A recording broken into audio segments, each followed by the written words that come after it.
আসসালামু আলাইকুম। আজ আমি এক্সপ্লেন করতে যাচ্ছি 2019 সালে রিলিজ হওয়া ইন্দোনেশিয়ান হরর মুভিটির নাম সাতুসুরো। তো মুভির শুরুতেই আমরা জানতে পারি সাতুসুরো হলো জাপানি ক্যালেন্ডারের মতে বছরের প্রথম দিন। আবার এই একই দিনে ইসলামিক ক্যালেন্ডারে মহরম পর্ব অনুষ্ঠিত হয়ে থাকে। মুসলিমদের মধ্যে সাতুসুরো বা মহরম দিনটিকে শুভ দিন বলে মনে করা হয়, কিন্তু কিছু মানুষ আবার এই দিনটিকে অভিশপ্ত দিন বলে মনে করে, কারণ তাদের মতে এই দিনটিতে অশুভ আত্মারা সবচেয়ে বেশি শক্তিশালী হয়ে ওঠে এবং অশুভ ক্ষমতার প্রভাবে মানুষকে মেরে ফেলতেও পারে। তো এরপরে আমরা দেখতে পাই একটা হসপিটালের মধ্যে লাস্ট্রি নামের একজন মেয়েকে উদ্ভ্রান্তের মতো ছুটোছুটি করতে, যে কিনা সবে মাত্র একজন নবজাতক শিশুর জন্ম দিয়েছে, কিন্তু সে তার বাচ্চাটিকে কোথাও খুঁজে পাচ্ছিল না। অপরদিকে হসপিটালের স্টাফরা লাস্ট্রিকে ধরতে তাকে তাড়া করে চলছিল। একটা সময় লাস্ট্রি নিজের বাচ্চাকে খুঁজতে গিয়ে হসপিটালের একটা রুমে প্রবেশ করে এবং সেখানে উপস্থিত ডক্টরকে জিজ্ঞেস করে তার বাচ্চাটি কোথায়। ডক্টর তার প্রশ্নের উত্তর না দিতে পারায় সে তাকে আহত করে মেঝেতে ফেলে দেয় এবং সেই রুমে থাকা উপস্থিত দুইজন নার্সকে ছুরি দিয়ে আঘাত করে আহত করে ফেলে। এরপর সেই রুমে দরজা বন্ধ করে সে সেখান থেকে চলে যায় অন্য আরেকটি রুমে, যে রুমে হসপিটালের সকল নিউবর্ন বেবিদের রাখা হতো। তো লাস্টে সেই রুমে প্রবেশ করতেই সেখানে উপস্থিত নার্সদেরকে ভয় দেখিয়ে রুম থেকে বের করে দেয় এবং সে ভিতর থেকে সেই রুমের দরজাটি বন্ধ করে দেয়। লাস্টে তার নিজের বাচ্চাকে সেই রুমের মধ্যে খুঁজতে থাকে। খুঁজতে খুঁজতে একটা বাচ্চাকে নিজের বাচ্চা মনে করে সে কোলে তুলে নেয়। ঠিক এমন সময় রুমের বাইরে দাঁড়িয়ে থাকা হেড নার্স বলে যে ওটা তার বাচ্চা নয়। তখন লাস্ট্রি প্রচন্ড কষ্টে ও ক্রোধের বশবর্তী হয়ে সেই নবজাতক শিশুকে প্রাণে মেরে ফেলে। সেই ভয়ঙ্কর দৃশ্য দেখে হেড নার্স তাকে বোঝানোর চেষ্টা করতে থাকে যে সে যেটা করছে সেটা ঠিক না, কিন্তু লাস্ট্রি নার্সের কোনো কথা না শুনে পাগলের মতো হয়ে একে একে রুমের সকল নবজাতক শিশুকে হত্যা করতে থাকে। এরই মধ্যে হসপিটালের নার্স ও সিকিউরিটি স্টাফরা রুমের দরজার লক ভেঙে ভিতরে প্রবেশ করে এবং সবাই মিলে লাস্ট্রিকে থামানোর চেষ্টা করে, কিন্তু লাস্ট্রি কারোরই কোনো কথাই শোনে না, বরং আরো উত্তেজিত হয়ে কাচের বোতলে রাখা কেমিক্যাল মেঝেতে ছুঁড়ে ফেলে তাতে আগুন লাগিয়ে দেয় এবং সেই আগুনেই পুড়ে মারা যায় লাস্ট্রি নিজেও। রুমের মধ্যে থাকা জ্বলন্ত ক্যালেন্ডার দেখে আমরা বুঝতে পারি যেদিন এই ঘটনা ঘটেছিল সেই দিন ছিল সাতুসুরো। এরপর কাহিনী বর্তমান সময়ে চলে আসে, যেখানে আমরা বায়ু নামের একজন লেখককে দেখি, যে তার নিজের আঙ্কেলের সঙ্গে দেখা করে কিছু টাকা ধার চাইতে এসেছিল, কারণ তার লেখা বইগুলো সেল মার্কেটে বিপুল পরিমাণে কমে গিয়েছিল। অপরদিকে তার স্ত্রী প্রেগন্যান্টও ছিল। সেই উদ্দেশ্যে বায়ু তার স্ত্রীর জন্য একটা বাড়ি ভাড়া করতে চেয়েছিল।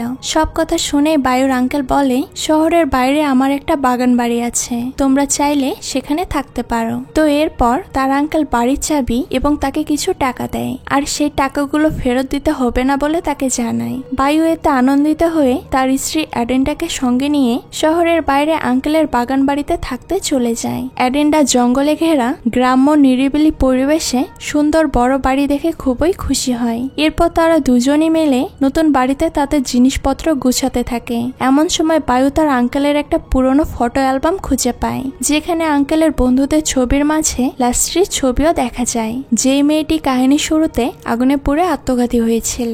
তো এরপর কথার মাঝে ডেলিভারির প্রসঙ্গ উঠে এলে বায়ু অ্যাডেন্ডাকে জানায় তাদের বাড়ির কাছেই একটা হসপিটাল আছে, তাই কোনো অসুবিধা হলেই আমাকে জানাবে, আমরা খুব সহজেই সেখানে পৌঁছে যেতে পারবো। তো পরের দিন সকাল সকাল বায়ু বুক পাবলিশারের সঙ্গে মিটিং অ্যাটেন্ড করতে চলে যায়। অপরদিকে অ্যাডেন্ডা তখন বাড়িতে একাই ছিল। বেলা হলে অ্যাডেন্ডা বাড়ির কাছে একটা মার্কেটের উদ্দেশ্যে বেরিয়ে পড়ে। সেখানে পৌঁছে সে দেখতে পায় বেশিরভাগ দোকান বন্ধ করে মানুষ বাড়িমুখো হচ্ছে, তাই সে দোকানের এক মহিলাকে জিজ্ঞেস করে কেন সকলে এত তাড়াতাড়ি দোকান বন্ধ করে দিয়েছে। উত্তরে সেই মহিলা বলেন আজ সাতুসুরো, তাই রাত নামার আগেই সকলে তৈরি হচ্ছে। অ্যাডেন্ডা যেহেতু সাতুসুরো সম্পর্কে কিছুই জানতো না, তাই সে বলে আমি এখানে নতুন এসেছি আর কাছে একটা পুরনো বাড়িতে উঠেছি। অ্যাডেন্ডার মুখে এই কথা শুনতেই ভদ্র মহিলা বেশ ঘাবড়ে যায় এবং তিনি অ্যাডেন্ডাকে ইগনোর করে তাড়াতাড়ি নিজের দোকান বন্ধ করতে ব্যস্ত হয়ে পড়েন। ঠিক এমন সময় অ্যাডেন্ডা লক্ষ্য করে যে কিছুটা দূরে একজন অদ্ভুত মহিলা তার দিকে এক দৃষ্টিতেই তাকিয়ে রয়েছে, যেই ব্যাপারটা অ্যাডেন্ডার মোটেও ভালো লাগে না। তাই সে সেখান থেকে ফিরে যায় বাড়িতে। তো এরপর বাড়ি ফিরে সে যখন রান্না করছিল তখন হঠাৎ করে সবজি কাটা ছুরিটা নিজে থেকেই ছুটে এসে চপিং বোর্ডে আটকে যায়। ঘটনার আকস্মিকতায় অ্যাডিন্ডা চমকে ওঠে এবং এই ব্যাপারটা তার কাছে বেশ অদ্ভুত লাগে। তো এরপর সে ছুরিটা হাতে তুলে নিতেই স্টোর রুম থেকে কেউ একজন চিৎকার করে ওঠে। চিৎকারের শব্দ শুনে অ্যাডিন্ডা প্রচন্ড ভয় পেয়ে যায়। তো কিছুক্ষণ পর অ্যাডিন্ডা নিজেকে সামলে নিয়ে মনে সাহস জগিয়ে ছুরিটি হাতে নিয়ে সেই রুমে পৌঁছে যায়, যেখানে আমরা তার পিছনে এক কালো ছায়া মূর্তিকে দাঁড়িয়ে থাকতে দেখি। এরপর রাতের বেলা বায়ু যখন বাড়িতে ফিরে আসে তখন সে দেখে পুরো বাড়িতে লাইট অফ, অ্যাডিন্ডা কোথাও নেই। তাই সে একটা মোমবাতি জ্বালিয়ে অ্যাডিন্ডাকে খুঁজতে থাকে। এক সময় তার নজর পড়ে মেঝেতে পড়ে থাকা কিছু রক্তের ফোঁটার দিকে। রক্তের ফোঁটা অনুসরণ করে স্টোর রুমে এগিয়ে যেতেই বায়ু দেখতে পায় অ্যাডিন্ডাকে কেউ একজন ভয়ানকভাবে হত্যা করেছে আর তার পেট কেটে তাদের বাচ্চাটিকেও বের করে নেওয়া হয়েছে। এমন দৃশ্য চোখের সামনে দেখে বায়ু কান্না করতে থাকে এবং কান্না করতে করতে সে দেখতে পায় অ্যাডিন্ডা তখনও বেঁচে আছে আর সে ইশারা করে তার পিছনে কাউকে দেখানোর চেষ্টা করছে। এরপর বায়ু যখনই পিছনে তাকায় তখন সে দেখে তার পিছনে লাস্ট্রির ভয়ানক আত্মা দাঁড়িয়ে রয়েছে। বায়ু কিছু বুঝে ওঠার আগেই লাস্ট্রির আত্মা তার উপর আক্রমণ করে বসে। ঠিক সেই মুহূর্তে আমরা দেখি বায়ু ঘুম থেকে জেগে ওঠে, অর্থাৎ এতক্ষণ সে যা যা দেখেছে সেটা পুরোটাই একটা দুঃস্বপ্ন ছিল। যখন সে এই কথা অ্যাডিন্ডাকে জানায় তখন অ্যাডিন্ডা তাকে সৃষ্টিকর্তার কাছে প্রে করতে বলে, কিন্তু বায়ু প্রে করতে রাজি হয় না কারণ সে ধর্ম বিশ্বাসী ছিল না। তো এরপর সকাল হতেই বায়ু আবারও বুক পাবলিশারের সঙ্গে মিটিং করতে বেরিয়ে পড়ে। বায়ু চলে যাওয়ার পরে অ্যাডিন্ডা তার মাকে কল করে। তো ফোনে কথা বলার সময় সে লক্ষ্য করে তাদের বাড়ির বাইরে থাকা দোলনা নিজে থেকেই অবিরত দুলে চলেছে।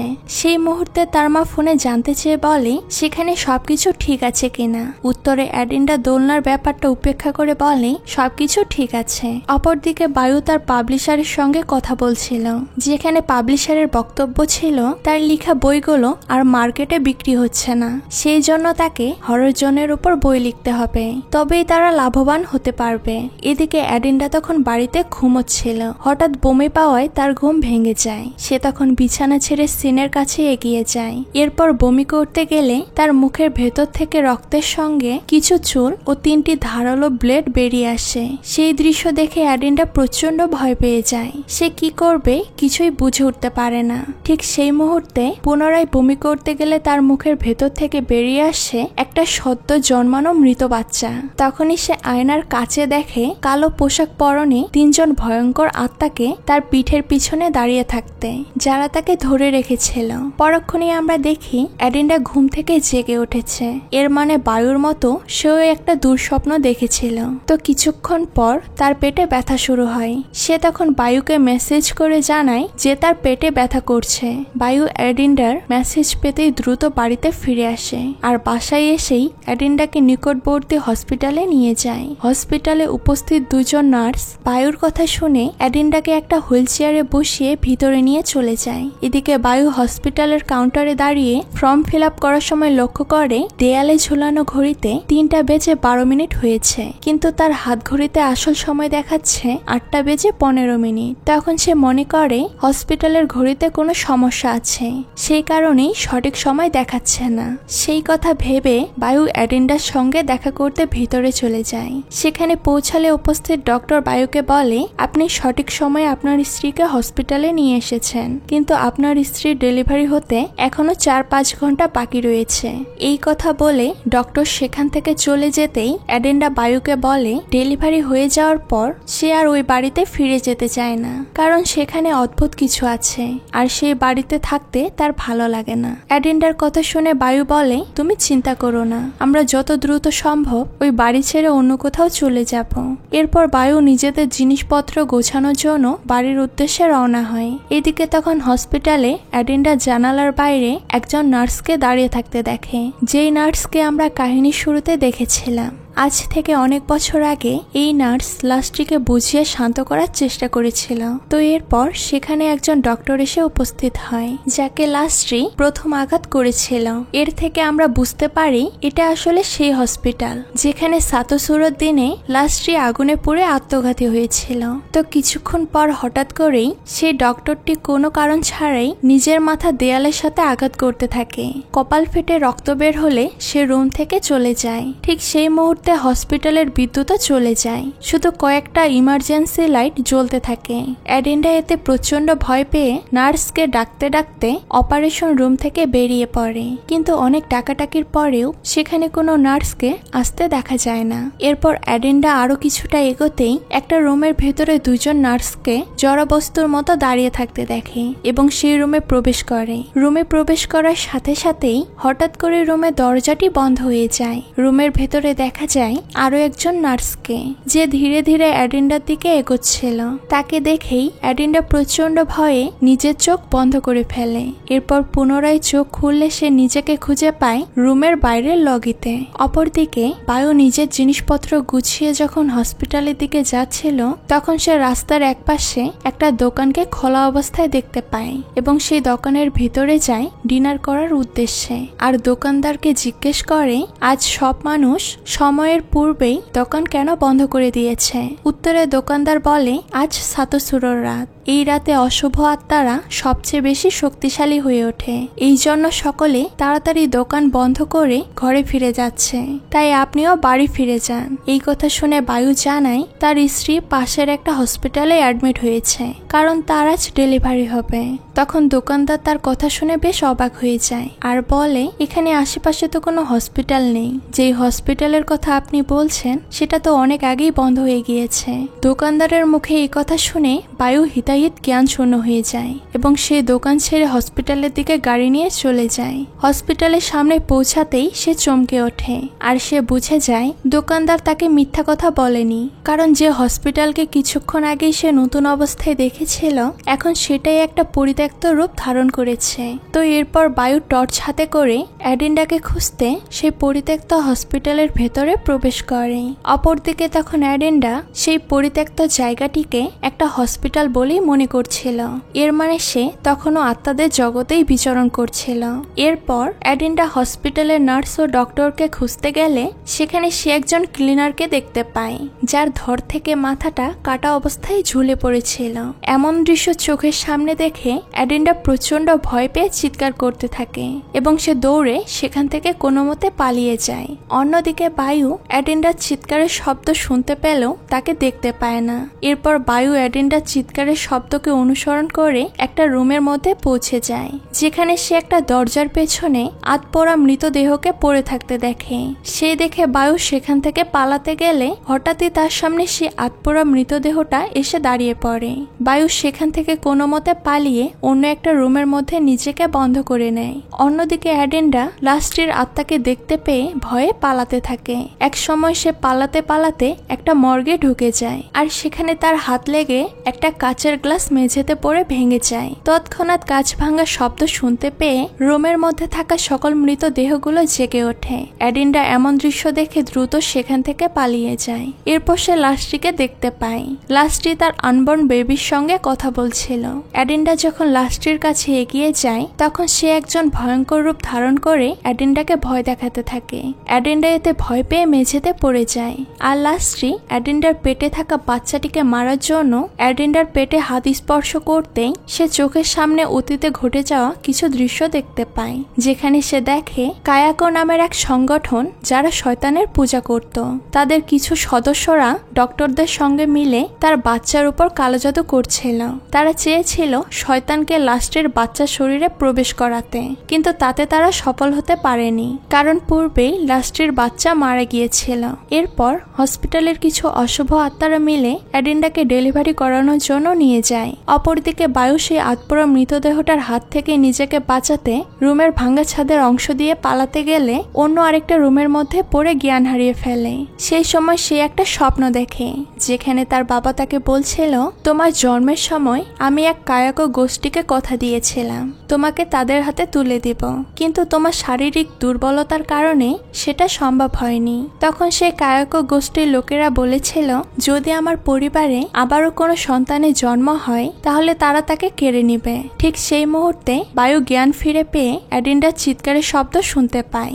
অন্যদিকে অ্যাডেন্ডা একটা বাচ্চার জন্ম দেয়, যে বাচ্চাটিকে কেড়ে নিতে হসপিটালের সকল আত্মারা ধীরে ধীরে আসতে থাকে অ্যাডেন্ডার দিকে। তো কিছুক্ষণ পর রুমের মধ্যে সে ভয়ঙ্কর দেখতে বৃদ্ধ মহিলাটি জ্বলন্ত মশাল হাতে নিয়ে উপস্থিত হয়, যার সঙ্গে অ্যাডেন্ডার পূর্বে দেখা হয়েছিল মার্কেটে। সে উপস্থিত আত্মাদেরকে লক্ষ্য করে মুঠো মুঠো কিছু একটা জিনিস ছুড়ে দিতে থাকে, যার ফলে আত্মারা আগুনে স্ফুলিঙ্গের মতো ছড়িয়ে পড়ে অদৃশ্য হয়ে যায়। এরপর বৃদ্ধ মহিলাটি অ্যাডেন্ডাও তার নবজাতক শিশুকে আত্মাদের হাত থেকে বাঁচিয়ে নিয়ে সেখান থেকে বেরিয়ে আসার চেষ্টা করতে থাকে। এমন সময় অ্যাডেন্ডা বায়ুকে খুঁজে পায়, আর তারা তখন একে অপরকে দেখতেও পাচ্ছিল। এরপর তারা সকলে মিলে যখন সেখান থেকে বের হতে যাবেই, এমন সময় তাদের সামনে লাস্টের ভয়ানক আত্মা চলে আসে। সে অ্যাডেন্ডার কাছ থেকে তার বাচ্চাকে কেড়ে নিয়ে হত্যা করার চেষ্টা করছিল, কিন্তু কোনো এক অদৃশ্য শক্তির কারণে লাস্টটি বাচ্চাটিকে কেড়ে নিতে ব্যর্থ হয়, যার কারণে সে রেগে গিয়ে বায়ুকে আক্রমণ করে তার শরীরকে পজেস করে নেয়। অপরদিকে অ্যাডেন্ডা সেখান থেকে পালিয়ে অন্য একটা রুমে গিয়ে লুকিয়ে পড়ে। এরপর পজেস বায়ু যখন অ্যাডেন্ডাকে মারতে যায়, তখন ওই বৃদ্ধ মহিলাটি তার অলৌকিক শক্তির দ্বারা বায়ুকে মেরে অজ্ঞান করে দেয়, যে কারণে লাস্টটি আর কিছুই করতে পারে না। এরপর বৃদ্ধ মহিলাটি অ্যাডেন্ডার কাছে পৌঁছে তাকেও মেরে অজ্ঞান করে দেয়। তো পরের দিন সকালবেলা যখন বায়ু ও অ্যাডেন্ডার জ্ঞান ফিরে আসে, তখন তারা বুঝতে পারে যে সে বৃদ্ধ মহিলাটি তাদের বাচ্চাকে নিয়ে পালিয়ে গিয়েছে। এরপর তারা দুজনই হতাশ হয়ে সেখান থেকে চলে যেতে থাকে। এমন সময় হঠাৎ করেই তারা কাছেই কোনো একটা বাচ্চার কান্নার আওয়াজ শুনতে পায়। সেই শব্দকে অনুসরণ করলে তারা পৌঁছে যায় সে বৃদ্ধ মহিলার কাছে, যে তাদের বাচ্চার ওপর এক রকমের রিচুয়াল পারফর্ম করছিল। এমন দৃশ্য দেখে বায়ু ওই বৃদ্ধ মহিলাটিকে একটা লাঠির আঘাতে অজ্ঞান করে দেয়। এরপর নিজের বাচ্চাকে সাথে নিয়ে তারা সেখান থেকে চলে যায়। তাদের চলে যাওয়ার কিছুক্ষণ পরেই ওই বৃদ্ধ মহিলাটির জ্ঞান ফিরে আসে এবং সে পাগলের মতো নাচতে থাকে। এখানেই কাহিনীর আসল রহস্য আমরা জানতে পারি। আসলে ওই বৃদ্ধ মহিলাটি কায়াকো গোষ্ঠীর একজন সদস্য ছিল, যে কিনা কল করে কাউকে বলছিল রিচুয়াল সফল হয়েছে, ডেমনকে একটা বাচ্চার শরীরে প্রবেশ করানো হয়ে গিয়েছে। এর মানে আমরা বুঝতে পারি অ্যাডেন্ডা ও বায়ুর সন্তানের শরীরে ডেমনকে অলরেডি প্রবেশ করানো হয়ে গিয়েছে। তো এরপরে আমরা দেখতে পাই বৃদ্ধ মহিলাটি যাকে কল করে এসব বলছিল, সে আসলে বায়ুর আঙ্কেল ছিল, যে কিনা নিজেও কায়াকো গোষ্ঠীর একজন সদস্য ছিল। বায়ু আর অ্যাডেন্ডা ছিল তাদের উপলক্ষ মাত্র। যেই দিনটিতে এই ঘটনাটি ঘটেছিল সেই দিনটাও ছিল সাতোসুরোর দিন। আর এই দৃশ্যটির মধ্য দিয়েই এই মুভিটি এখানেই শেষ হয়ে যায়। তো এই মুভিটি আপনাদের কাছে কেমন লেগেছে সেটা কিন্তু অবশ্যই কমেন্ট করে জানাবেন। আজকে এই পর্যন্তই, দেখা হচ্ছে নতুন কোনো ভিডিওতে। সেই পর্যন্ত সবাই ভালো থাকবেন। আল্লাহ হাফেজ।